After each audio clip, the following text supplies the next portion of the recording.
ముత్తుస్వామి దీక్షితుల వారి సంగీత సాహిత్యాల సేవ గురించి చెప్పాలంటే, ఎంత సమయం తీసుకున్నా దానికి పరిపూర్ణత సిద్ధించదు. కానీ, మనకు తెలిసినంత వరకు కొన్ని విషయాలు చెప్పుకోవాలి కదా! సరే. ఈయన మరి ఏ విధంగా సాధన చేయించారు? ఎలా నేర్పారు అనంటే, వాళ్ళ గురువులు చెప్పారు కదా! ఎప్పుడు ఈ విద్యను వదలకు, నాద విద్యను వదలకు, డబ్బుకు అమ్ముకోకు అని చెప్పారు కదా! ఆ మాట ప్రకారం ఆయన ఒక గురుకులం స్థాపించారు. గురుకులం స్థాపించి అంటే స్థాపించడం అంటే పెద్ద ఫౌండేషన్ స్టోన్స్ అవేమి ఉండవు. ఒక చిన్న ఇంట్లో ఒక వసతిలాగా చూసుకొని ఆ గురుకులాన్ని పెట్టి లేని వాళ్ళకి, దూరం నుంచి వచ్చిన వాళ్ళకి భోజన వసతులు కల్పిస్తూ ఒక గురుకులాన్ని నిర్వహించారు. అందులోనే సాధన చేయించారు.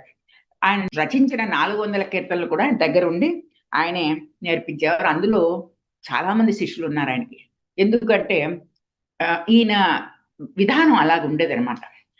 తమిళనాట సంగీత ప్రియత్వం అయితేనేమి, శిష్యులు వాళ్ళంతట వాళ్ళు రావడం అయితేనే, ఇవన్నీ తర్వాత వీళ్ళు కూడా చాలా ఊళ్ళు అవి తిరిగారు కదా! అందుకని ఆ ఊళ్ళు తిరిగినప్పుడల్లా వీళ్ళు అది ఒక సేవ కింద ఆయన తీసుకున్నారు కాబట్టి, దేవాలయంలో ఎలా సేవ చేస్తారో ఈ విద్యని అందరికి నేర్పడం. ఆ రకంగా వాళ్ళు నేర్పినప్పుడు అందులో ఇద్దరు స్త్రీలు కూడా ఉన్నారట. తిరువారూర్ కమలం, అమ్మణ్ణి. ఈ తిరువారూర్ కమలం, అమ్మణ్ణి కూడా వాళ్ళు శ్రద్ధగా నేర్చుకునేవారు. అంటే అప్పుడు స్త్రీల పరిస్థితి ఏముంటుందని అని చెప్పేసి ఆలోచిస్తే ఇద్దరు ఈ స్త్రీలు వీళ్ళు కూడా ఆయన గురువుగారి దగ్గర నేర్చుకున్నారు. ఒకసారి ఒక పర్యాయం ఏమైందంటే గురువుగారి ఆర్థిక ఇబ్బందులను చూడలేక ఈ కమలం అనే ఆవిడ ఏం చేసిందంటే ఆవిడ నగలన్నీ కూడా ఇచ్చేసేసి ఇవి అమ్మేసేసి మీరు డబ్బు తీసుకుని రండి. మీరు ఇలా అవస్థ పడుతుంటే మేము చూడలేము అంటే పొరపాటుది. నేను ఏ నాదా విద్యనైతే నేను నమ్ముకున్నానో ఆయనే చూస్తాడు. మీరందరూ ఎందుకిలాగా అని చెప్పేసి ఆయనేమి ఆవిడ దగ్గర ఏమి కూడా పుచ్చుకోలేదనమాట. అంత సంస్కారవంతమైన గురుకులాన్ని ఆయన ఏర్పాటు చేసి శిష్యులకి బానే నేర్పించుకున్నారు. తర్వాత ఈ సంగీత సామర్థ్యము, మధురగానము, గంభీరమైన సాహిత్యం, పరిశుద్ధమైన జీవనం ఇవన్నీ ఉండాలి కదా! మన పిల్లల్ని ఎక్కడికైనా పంపించాలి నేర్చుకోవాలంటే ఇవన్నీ ఆ గురువుల దగ్గర ఉంటేనే మనం పంపిస్తాం. అవన్నీ చూసి అవన్నీ వాడవాడలా ఈయన పేరు విస్తరించిపోయింది. అప్పుడు ఏంటంటే మధుర నుంచి కొంతమంది సంగీత ప్రియులు వచ్చారట. వచ్చి దీక్షల వారిని చూసి వచ్చి నమస్కరించి, "మీ గానాన్ని ఒకసారి మాకు వినిపించండి" అన్నారట. సరే తిరువారూరులో ఉందిగా త్యాగరాజ స్వామి దేవాలయం. ఆ దేవాలయంలో కూర్చొని ఆయన పూర్తిగా హృదయాన్ని అర్పణ చేస్తూ చాలా ఆనందంగా గానం చేశారట. ఎవరు ముత్తుస్వామి దీక్షితులు. అది చూసి ఆ సంగీత ప్రియులందరూ ఏమన్నారంటే మీరు దయచేసి మా ఊరొచ్చి, మా పిల్లలకి, వాళ్ళకి, మాకందరికీ ఇష్టమైన వాళ్ళున్నారు చాలా మంది సంగీతం. మధుర వచ్చి మీరు కూడా నేర్పకూడదా అని అడిగారట. నేర్పకూడదా అంటే, అప్పుడు ఆ సందర్భంలో ఆయన ఏం చేశారంటే, ఇది నా వల్ల అవ్వదు కానీ, నా తమ్ముళ్ళిద్దరిని పంపిస్తాను. వాళ్ళిద్దరూ నాతో వెనకాల నేర్చుకున్న వాళ్ళేను. మధురలో కూర్చొని అంతా నేర్పిస్తారని చెప్పేసి, అంటే ఆ రకంగా ఆయన విస్తరించారనమాట. ఎలా విస్తరించారని చెప్పడానికే నేను చెప్తున్నదిది. తమ్ముళ్ళిద్దరిని పంపించారు. ఈయన ఇక్కడే ఉన్నారు. ఇక్కడ శిష్యుల్ని చూసుకుంటున్నారు. అక్కడ మనం మామూలు ఈ రోజుల్లో మాట ప్రకారం అయితే ఒక బ్రాంచ్ లాగా అన్నమాట. అక్కడ ఆయన చేసి అక్కడ చిన్న స్వామిని, బాలస్వామిని కూడా మధురకు పంపించి మీరక్కడ పాడు చేసుకో ఇంకొక రకంగా ఏంటంటే ఇంక రాను రాను పరిస్థితులు ఎలా ఉంటున్నాయని అందరికీ అర్థమవుతుంది కదా! తనైతే తండ్రికి మాటిచ్చాడు నేనేమి అలా చేస్తానని కానీ, ఏమో రాజాశ్రయాల్లో వాళ్ళు కూడా వెళ్లి పాడుకోవచ్చు.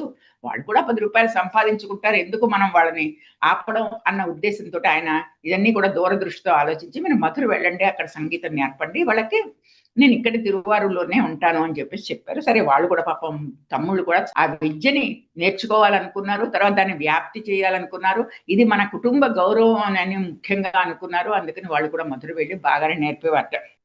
ఇందులో చిన్నస్వామి అనేవాడు తెలుగు, సంస్కృత విద్వాంసుడు, సంగీత పారంగతుడు, ఇంపైన కంఠస్వరంతో గానం చేస్తూ ఉండేవాట. ఒకరోజు నాగస్వరావళి రాగం పాడుతూ ఉంటే ఒక పెద్ద తాచుపాము ఇంత లావు తాచుపాము వచ్చి అతను పాడుతున్న పాట విని విపరీతమైన విన్యాసాలు చేస్తూ నాట్యం చేసిందట.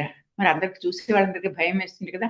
కానీ వాళ్ళందరిని కూడా ఇతను ఏమన్నట్టంటే కూర్చోండి మీరు అలాగా కంగారు పడొద్దు అని చెప్తే, అలాగే వాళ్ళు కూర్చొని వింటున్నారు.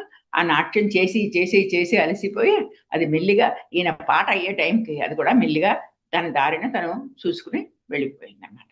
అందుకని చిన్నస్వామికి కూడా చాలా సంగీత ప్రియత్వం ఉంది.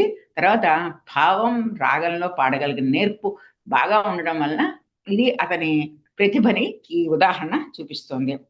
తర్వాత వీణ, వైలిను, సితార, మృదంగం మొదలైన వాటన్నిటిని కూడా నేర్చుకున్నాను. నేర్చుకోవడం కాదు చాలా పాండిత్యం సంపాదించాడు. అవన్నీ తను బాగా వాయించగలిగిన స్థితిని అతను పొందాడు. ఒక ఐరోపా విద్వాంసుడిని పట్టుకుని వైలిన్ కూడా నేర్చుకున్నట్ట. అంటే అప్పటికి వైలిన్ లేదన్నమాట ఇంకా.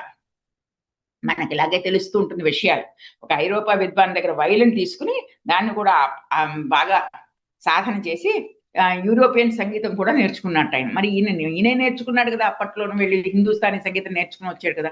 మరి ఇతను అప్పట్లో కొంచెం ఇంకా మరి మెల్లిగా దిగుతున్నారు కదా బ్రిటిష్ వాళ్ళు, వాళ్ళ దగ్గర యూరోపియన్ సంగీతం కూడా నేర్చుకున్నారు అంటే అన్నింట్లోనూ నేర్చుకోవడానికి ఉత్సాహంగా ఉన్నవాళ్ళు అనమాట.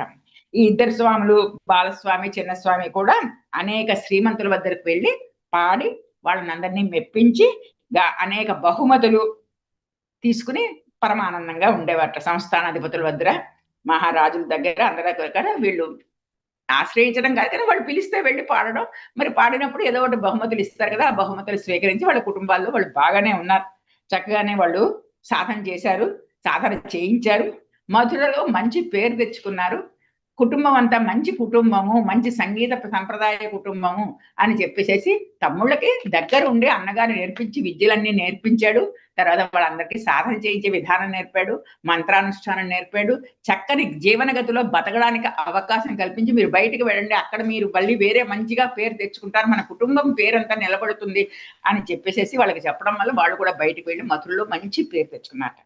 సరే ఇలాగ ఉంటూ ఉంటే మన దీక్షితారు ఒకసారి మాయవరం వెళ్ళి అక్కడ గానార్చన చేస్తూ ఉంటే చిన్నస్వామి మధురలో చనిపోయాడన్న విషయం వచ్చింది. మరి ఎంత దుఃఖం చెప్పండి, కుటుంబానికి అంతటికి వచ్చిన దుఃఖం కదా. మధురకి తనే పంపించాడు అక్కడ వ్యాప్తి చేయమని. అక్కడ చిన్నస్వామి చనిపోయాడన్న విషయం తెలియగానే చాలా బాధేసింది దీనికి. దాన్ని తట్టుకోలేకపోయాడు. అప్పుడు ఆ నెమ్మది పొందడానికి దేవతలందరికీ కూడా ప్రార్థన చేస్తూ ఒకరోజు కెవళూరు అనే ఒక ఊళ్ళో స్వామి ఎవరంటే అక్షయలింగ పేర్లోనే ఉంది కదా, అక్షయ అంటే క్షయము కానిది. అంటే ఎంత ఇచ్చినా తరిగిపోదు, ఎంత ఇచ్చినా ఆ పాత్రలో అలా ఉంటూనే ఉంటుంది. అంటే ఆ ప్రభు అలాంటి వాడు అనమాట. ఆ స్వామి అక్షయలింగ స్వామి. ఆ కెవళూరులో ఆయన దర్శించుకుందాని ఆయన దగ్గరికి వెళ్ళేసరికి అది కొంచెం సమయం ఆలస్యమైంది. మరి తలుపులు మూసేసే సమయంలో వెళ్ళాడు ఆయన. వెళ్ళేసరికి అతను అంటే స్వామి దర్శనం చేసుకోవాలి, నువ్వు కొంచెం ఆలస్యంగా వెళ్ళొచ్చు కదా అన్నట్ట. ఆ తలుపులు వేసే పూజారి దగ్గర, నువ్వు కొంచెం ఆలస్యంగా వెళ్ళొచ్చు కదా, నేను చాలా దూరం నుంచి అలసిపోయి వచ్చాను, స్వామి దర్శనం చేసుకుంటాను, నువ్వు కొంచెం తర్వాత వెళ్ళొచ్చు కదా అన్నట్ట. అతనికి ఇంకొక రకంగా అనిపించింది అన్నమాట. వెంటనే అతను ఏమన్నాడంటే, స్వామి రేపు వరకు కాచుకుని ఉంటాడు, రేపు వచ్చి చూడవచ్చు కదా అన్నట్ట. రేపు నీకోసమే కాచుకుని ఉంటాడు, నీకోసం అక్కడే ఉంటాడు, అక్కడికి వెళ్ళిపోడు ఆయన. రేపు రా, రేపు వచ్చి చూడు అని కొంచెం వెటకారంగా మాట్లాడేసరికి అట్లే మనసులో దుఃఖంలో ఉన్నాడు ఈ ముత్తుస్వామి.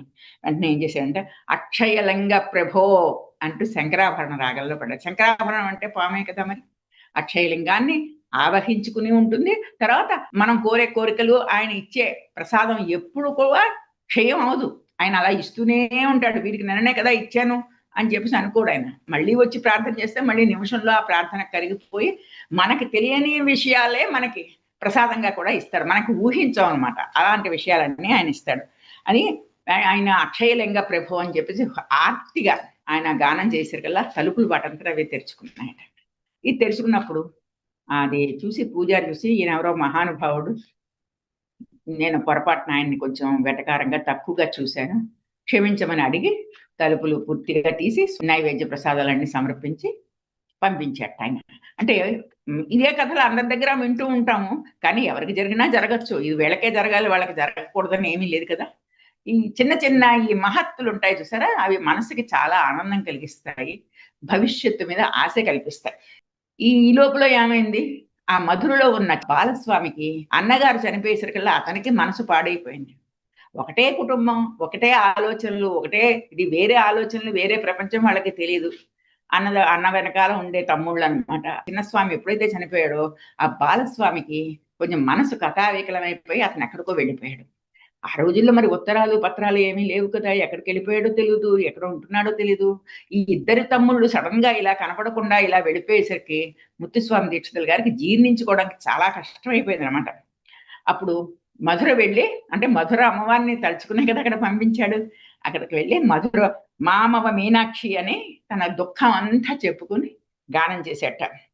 సర్లే అప్పుడు చేస్తూ దర్భసైన్యం వెళ్ళి దేవీపట్నం మొదలైన పట్టణాల్లో శ్రీరాముని సేవిస్తూ శ్రీరామం కోదండరామం అని, మామవ రఘురామ అని, రామచంద్రం భావయామి ఇలాంటి కీర్తనలన్నీ కూడా ఈ బాలస్వామిని వెతుక్కుంటూ, అయ్యో ఎక్కడికి వెళ్ళిపోయారా నాయన, ఒకసారి రారా బాబు అనుకుంటూ చూసి రామేశ్వరం సముద్ర తీరం నుండి అదంతా కూడా తిరుగుతూ వెర్రివాడిలా తిరుగుతూ వచ్చి అలా దేవాలయాలు పట్టుకుని పాడుతూ ఆ దుఃఖంలో సొత్తూరు అనే ఒక ఊరు వచ్చి అక్కడ వెంకటేశ్వర స్వామి దర్శనం చేసుకున్నట్ట. వెంకటేశ్వర స్వామి మీద గానం చేశాడు ఆయన. ఆ గానం చేసరికి అదంతా విని అది ఒక్క వైష్ణవుడు చూశాడు ఆయన.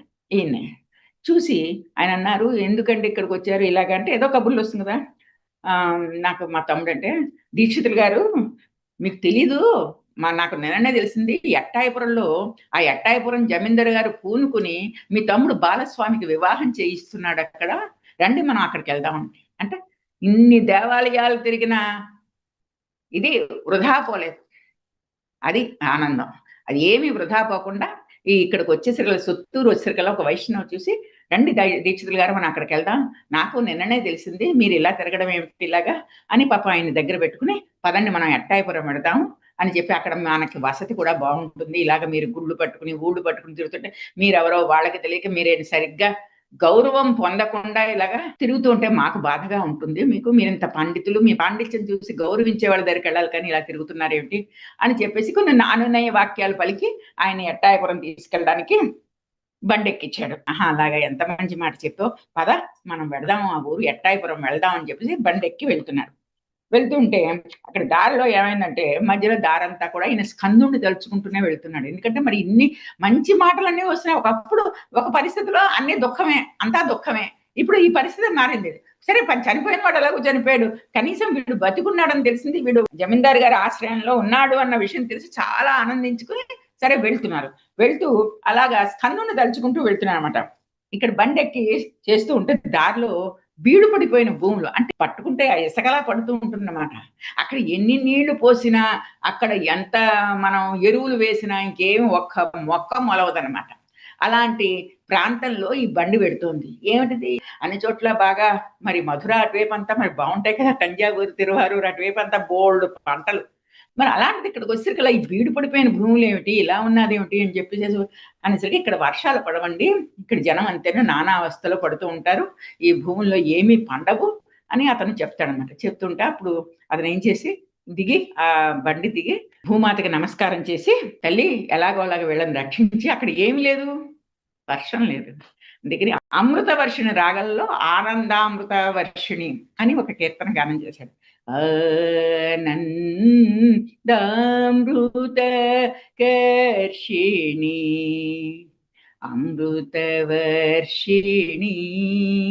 హరాది పూజితే శివే భవాని ఆనందామృత కర్షిణి అని అమృత వర్షిణిగా కురు అమ్మ, ఇక్కడ ఈ మట్టి మీద కురు, వీళ్ళందరూ చచ్చిపోతున్నారు అంటే ఎక్కడ దాన్ని కాలు పెడితే ఆ జనం అంతా సుఖంగా ఉండాలని ఆ రోజుల్లో వాళ్ళందరూ కాంక్షించేవారు అన్నమాట. వేద పండితుల్లాగే. మీకు అర్థమైంది కదా, ఇది సామవేదం. సంగీతం అంటే ఏమిటి? సామవేదం.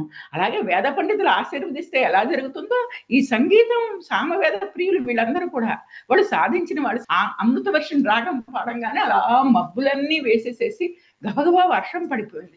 ఎంత వర్షం పడిందంటే అలాగ నిండిపోతుంది అంతా, జాగా అంతా. జనం అందరూ ఆనందంగా వచ్చేసి ఎవరో ఒక మహానుభావుడు వచ్చాడు, ఇలాగ వర్షం కురిపిస్తున్నాడు అనేసి వాళ్ళందరూ కూడా పాద నమస్కారం చేసి దండం పెట్టుకుంటూ ఉంటే ఈయన కూడా పొంగిపోయాడు. అది ఎంతవరకు అంటే అలా కుంభవృష్టి కురుస్తూనే ఉందిట. మళ్ళీ దానికి ఆయన స్తంభయ స్తంభయ స్తంభయ అనేదాకా ఆ వర్షం పడుతూనే ఉంది. అంటే ఆగు తల్లి అని ఆయన రాసిన ప్రతి కీర్తనలో కూడా, అది మొదటి కీర్తన అయితే, అది మొదటి కీర్తన అయితే ఆ రాగంలో ఆ రాగం పేరు కూడా అందులో పెడతాడు. అందులో అది ఆనందామృతాకర్షిణి అమృత వర్షిణి ఆ రాగం పేరు పెట్టాడంటే ఇది ఆ రాగంలో రాసిన మొదటి కీర్తన అని అర్థం. అలా చెప్పి పాడుతూ, సానంద హృదయ నిలయే సదయే సజ్జసృష్టి హేతవే త్వం సందదం చింతయే అమృతేశ్వరి సలీలం వర్షయ వర్షయ వర్షయ అన్నాడు. అనేసరి సలిలం వర్ష, సలిలం అంటే నీరు, నీరు కురిపించమ్మా, కురిపించు అమ్మా, నువ్వు కురిపించి నీరు, చచ్చిపోతున్నారు ఈ జనం దానివల్ల ఆయనకేమొస్తుంది? ఏం రాదు. కానీ తను ఎక్కడ కాలు పెడితే ఆ మట్టి బాగుండాలి, అక్కడ జనం బాగుండాలని ఆయన మనసులో కాంక్ష.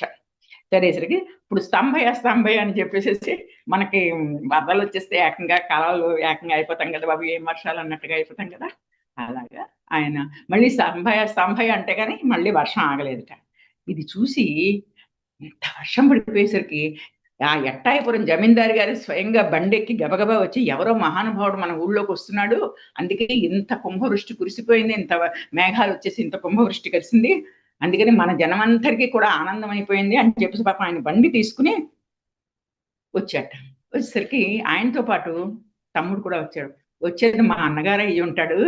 ఇంకెవరు కారు. అంతటి మహత్యం నా అన్నగారికి తప్పితే ఎవరికీ లేదని తమ్ముడు కూడా వచ్చి సరే. తమ్ముడు పెళ్లి చాలా ఘనంగా జరిగింది. అంటే ఈయన వెళ్ళకుండానే ఈయన కీర్తి ప్రతిష్టలు అక్కడ ముందరకి వ్యాపించిపోయి, ఈయన మహత్యం వాళ్ళకందరికీ తెలిసి, వాళ్ళందరూ ఒక దివ్యమైన ఆకర్షణకి లోనైపోయి, ఆ జనం ఈయన వెళ్లి స్వయంగా ఏమి చెప్పుకోకుండానే ఆ వైభవం అంతా వాళ్ళకి తెలిసిపోతుందనమాట. అది అక్కడ నేను చెప్పదలుచుకున్న విషయం ఏంటంటే, వాళ్ళందరికీ తెలిసిపోయింది. పరమానందంగా ఊరందరూ కూడా వచ్చి ఎదురొచ్చి ఈయన్ని వైభవంగా తీసుకొని వెళ్లారు లోపలికి. సరే వివాహం జరిగింది. ఇక్కడ ఆయన ఉన్న సమయంలోనే ఆ ఎట్టాయపురం రాజుగారి కొడుక్కి వివాహం జరిగిందట.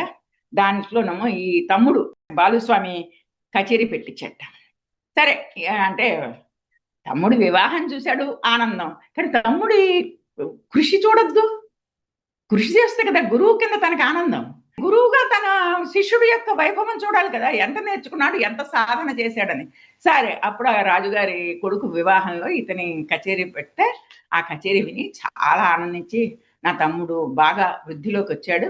అక్కడ మధురలో కూడా మంచి పేరు తెచ్చుకున్నాడు. ఎట్టాయపురంలో కూడా ఇక్కడ కూడా మంచి పేరు తెచ్చుకున్నాడు. అందరికీ సంగీత విద్యని నేర్పుతున్నాడు అని చెప్పేసి చాలా ఆనందంగా, పరమానందంగా, సంతృప్తిగా కొంతకాలం అక్కడే ఉన్నాడు. ఎట్టాయపురంలోనే ఉన్నాడు.